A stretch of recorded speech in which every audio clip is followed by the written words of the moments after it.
আজকে আমি বানাবো চারা মাছের ঝোল। একটু অন্যভাবেই বানাবো। প্রথমে আমি মাছগুলোকে কেটে ধুয়ে পরিষ্কার করে নিয়েছি। তারপরে আমি এখানে নুন হলুদ দিয়ে দিচ্ছি। কড়াইতে তেল দিয়ে তারপর আমি মাছগুলো ভাজতে বসিয়ে দিয়েছি। যতক্ষণে মাছগুলো ভাজা হচ্ছে তার মধ্যে আমি এখানে 2 চামচ পোস্ত আর 1 চামচ সাদা তিল জল দিয়ে ভিজিয়ে রেখে দিয়েছি। আর এদিকে আমি মাছগুলো উল্টেও দিয়েছি। ভাজা হয়ে গেছে মাছগুলো এখন তুলে নিয়েছি। তার মধ্যে এখানে আমি ঝোলের জন্য ঝিঙে আর আলুগুলো লম্বা লম্বা করে কেটে নিয়েছি। এরপরে কড়াইতে সর্ষের তেল দিয়ে তার মধ্যে কালো জিরে ফোড়নে দিয়ে পেঁয়াজ আর কাঁচা লঙ্কা কুচিগুলো দিয়ে দিয়েছি। তারপরে প্রথমে আলুগুলোকে আমি একটু নুন হলুদ দিয়ে হালকা করে ভেজে নিয়েছি। এরপরে এখানে ঝিঙেগুলোকে দিয়ে দিচ্ছি। ঝিঙে আর আলুগুলোকে একসাথে একটু ভেজে নেব।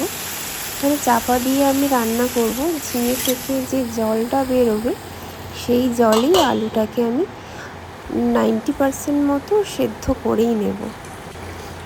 ততক্ষণে ওটাকে সিদ্ধ হতে দিয়েছি। এদিকে পোস্ত আর তিল তার সঙ্গে 2টো কাঁচা লঙ্কা দিয়ে আমি বেটে নিয়েছি। আলুটা এখানে আমার প্রায় সিদ্ধ হয়েই এসছে। এই সময়ে আমি পোস্ত বাটাটা এখানে দিয়ে দিয়েছি। পোস্ত বাটার সঙ্গে আরও একটু কিছুক্ষণ সবজিগুলো নাড়িয়ে চাড়িয়ে নেব।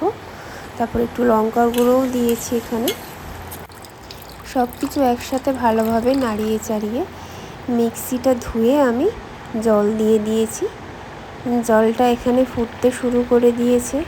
তো এখন আগে থেকে ভেজে রাখা মাছগুলো আমি দিয়ে দিয়েছি।